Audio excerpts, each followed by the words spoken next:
என்னப்பா கணேசா, குரு பிரம்மா குரு விஷ்ணு குருதேவோ மகேஸ்வரா, குரு சாட்சாத் பரபிரம்மம் தஸ்மை ஸ்ரீ குருவே நமக. சதாசிவசமாரம்பாம் சங்கராச்சாரிய மத்தியமாம் அஸ்மத் ஆச்சாரிய பர்யந்தம் வந்தே குரு பரம்பராம். ஹரஹர சங்கர ஜெய ஜெய சங்கர, ஹரஹர சங்கர ஜெய ஜெய சங்கர. ஆஞ்சநேயருக்கு ஏன் வடமாலை சாத்திரம்? வேறு மாலை எத்தனையோ மாலைகள் இருக்குது, போடலாமே, ஏன் வடமாலை சாத்தணும் பார்க்கலாமா?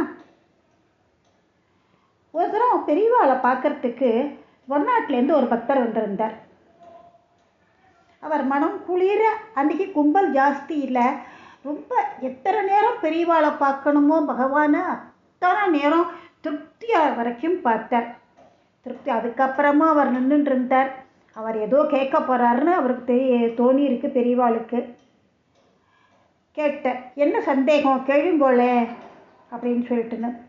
உடனே அந்த வடநாட்டுக்காரர் கேட்டார், ஒரே ஒரு சந்தேகம்தான், ரொம்ப நாளாக கேட்கறது சந்தேகம் கேட்கணும்னு சொல்லிட்டுன்னு.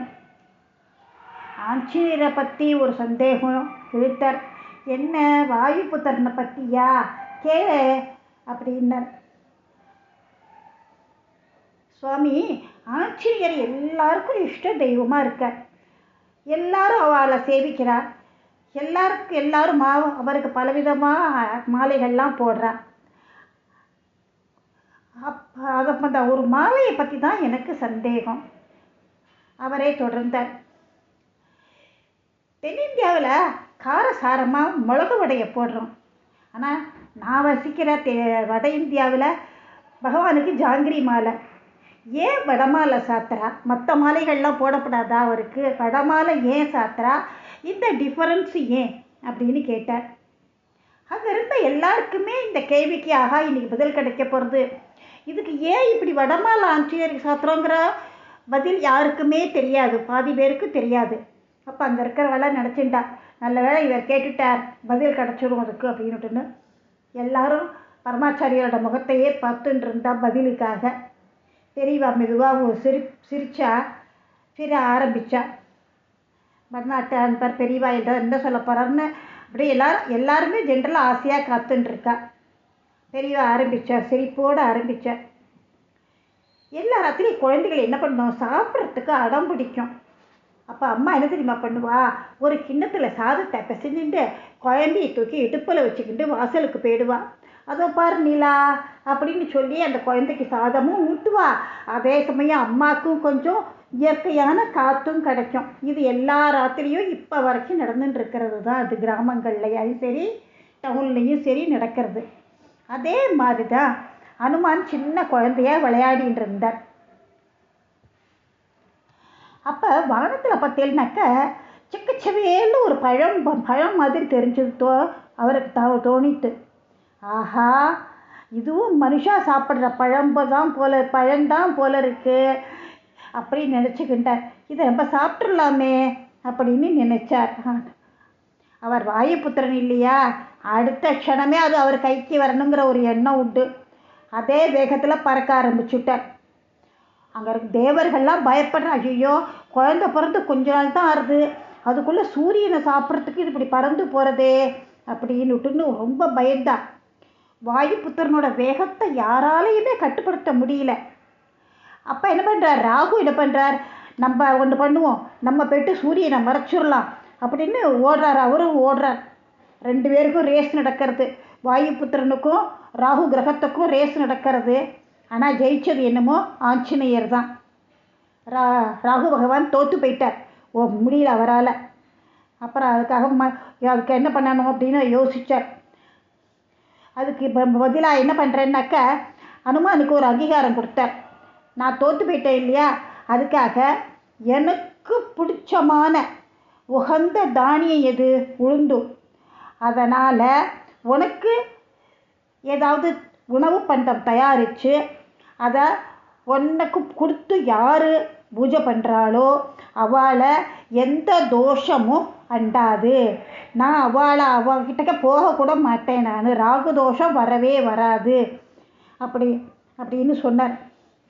அப்புறம் கேட்டார், உனக்கு எப்படி இருக்கணும், இப்போ எந்த மாதிரி இருக்கணும் அப்படின்னு கேட்டார். ராகுக்கு எந்த தானியத்தை பூஜை பண்ணுற நம்மெல்லாம் உளுந்து தான், கருப்பு உளுந்து தான் நம்ம பூஜை பண்ணுறது ராகுக்கு. நவகிரக ஹோமத்தில் உளுந்து கம்பல்சரி இருக்கும். என்ன மாதிரியே வளைவு நெளிவாக இருக்கணும் அப்படின்னு சொல்லிட்டார்.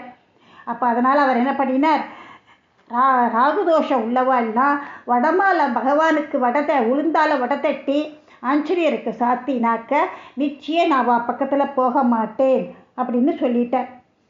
அதனால் அனுமானுக்கு வடமாலை சாத்தி வழிபாடு பண்ணினாக்க ராகு தோஷம் நிவர்த்தி ஆகுங்கிறது உண்மை. இப்போ வடக்கும் ஜாங்கிரிக்கும் என்ன டிஃப்ரென்ஸு? நம்ம தென்னிந்தியாவில் உப்பளங்கள் நிறையா இருக்குது.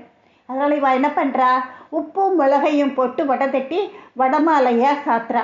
நார்த் இந்தியாவில்கார என்ன பண்ணுறா, அவளுக்கு காத்தால பிரேக்ஃபாஸ்ட்டோட கம்பல்சரி ஸ்வீட் வேணும். அவள் ஸ்வீட் இல்லாமல் நார்த் இந்தியன்ஸும் சாப்பிட மாட்டாள். அப்போ அதனால் அவள் என்ன பண்ணுறான்னாக்கா, ஆக்சுவலி அவள் சாப்பிட்றது ஜிலேபி சாப்பிட்றா. ஜாங்கிரியாக பண்ணி அதை கோவிலுக்கு பகவானுக்காக ஜாங்கிரியாக பண்ணி அவள் அங்கே ஜாங்கிரி மாலையை சாத்துறா. எது எப்படி இருந்தால் என்ன, அனுமானுக்கு உளுந்தால வடையாக இருந்தால் என்ன, இல்லை ஜிலேபியாக இருந்தால் என்ன, எல்லாம் ஒன்று தான், ஜாங்கிரியாக இருந்தால் என்ன அப்படின்னு சொல்லி சிரித்தார் மகாபெரிவா. அதே மாதிரி இன்னொன்று, மகாபெரிவா மகாராஷ்டிராவில் சத்தாராவில் முகாம் போட்டிருந்தார். அப்போ பக்தாளுக்கு அருள் பாலிச்சுட்டு பெரியவா பண்றப்பூர் கிளம்பிட்டார். அவர் எங்கே போனாலும் நடந்தே தான் போவார். வயசு 80 ஆயிடுத்து. ஆனால் அவரால் அவருக்கு தள்ளாமல் வேற போகவும் முடியல.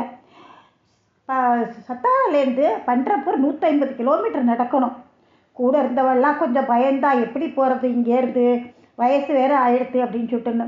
இருந்தாலும் அவரோட நடக்கி இவாளால் ஈடு கொடுக்க முடியல. அந்த 80 வயசுலேயும் பரமேஸ்வரன் நடக்கிறார், மனுஷாலா நடக்கிறா. போகிற வழியிலெல்லாம் எல்லாருக்கும் ஆசீர்வாதம் பண்ணிகிட்டே போயின்னு இருந்தார். போகிற வழியில் ஒரு மலை, பெரிய மலையாக இருந்தது. அது பார்த்தார். அது மேலே ஒரு கோவில் இருக்கிறதையும் பார்த்துட்டார்.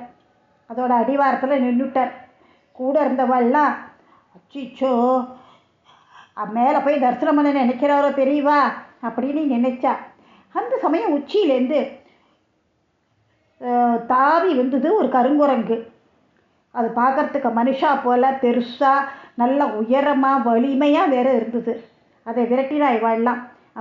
இவ பெரியவா அதை விரட்டாத, அது இருக்கட்டும் அப்படின்னு சொன்னால், அது பெரியவரை வச்ச கண்ணு வாங்காமல் பார்த்துன்னு இருந்தது. பெரியவரும் அதோட பச்சை கண்ணு வாங்காமல் 2 பேரும் பார்த்துட்டு இருந்தா. அதுக்கு பசிக்கிறதோ என்னமோ, ஏதாவது பழம் இருந்தால் கொடு அப்படின்னா கையில் இருந்து வாழைப்பழம் தான் அதை கொடுத்தா. அதை அழகாக உரித்து அந்த வாழைப்பழத்தை சாப்பிட்டுட்டு பக்கத்தில் ஒரு கல் இருந்தது, அது மேலே உட்காந்து நுடுத்து. 2 பேர், இவரும் கீழே உட்காந்துட்டார். அது கல் மேலே உட்காந்துன்றது, இவர் கீழே உட்காந்துட்டார். 2 பேரும் நயன பாஷையில் அப்படியே பேசின்னு இருந்தார். என்ன பேசினாங்கிறது அவருக்கு தான் தெரியும். அப்புறமா திருப்தி அடைஞ்சா மாதிரி அது மலையேற தொடங்கிடுத்து. மலை உச்சியில் யார் இருக்கா தெரியுமா அப்படின்னு கேட்குறார் பெரியவா பக்கத்தில் தொண்டர்களை. தெரியாது அப்படின்னு பதில் தான் வந்தது. மலை மேலே இப்போ வந்துட்டு போனாரே அவர் தான் இருக்கார். நான் கஷ்டப்பட வேண்டாம்னு நினச்சி அவரே மலையிலேருந்து இறங்கி வந்துட்டார் அப்படின்னு சொல்லி கலகலன்னு சிரித்தார். இப்போவும் இந்த நிமிஷம் வரைக்கும் சத்தாராவில் ஒரு குகையில் வாயுபுத்திரன் உயிரோடு தான் இருக்கார் என்கிறது உண்மை. வாயுபுத்திரருக்கு மரணங்கிறது கிடையாது. நன்றி, வணக்கம்.